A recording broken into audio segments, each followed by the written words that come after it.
Learn German इन Urdu lesson 2।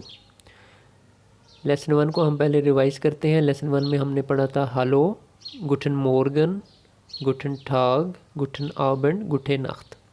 अब हमने अगर पूछना हो कि आपका नाम क्या है किसी से, तो हम पूछेंगे, हम बोलेंगे वी हाइसन जी, वी हाइसन जी, वी हाइसन जी।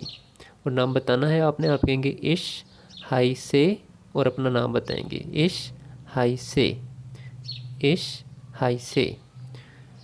वी हाइसन जी, वी हाइसन जी,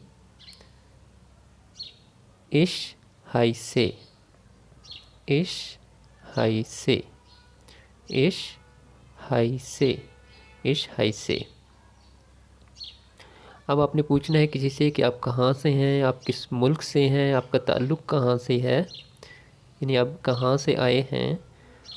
तो उसके लिए from where do you come हम कहेंगे वो हेयर खोमन जी, वो हेयर खोमन जी, वो हेयर खोमन जी, वो हेयर खोमन जी, वो हेयर खोमन जी।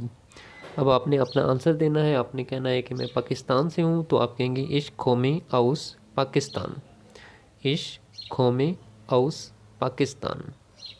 अगर आप कोई अफ़गानिस्तान से है तो वो कहेगा इश खोमे आउस अफ़गानिस्तान, इश खोमे आउस अफ़गानिस्तान। कोई इंडिया से है तो वो कहेगा इश खोमे आउस इंडियन, इश खोमे आउस इंडियन।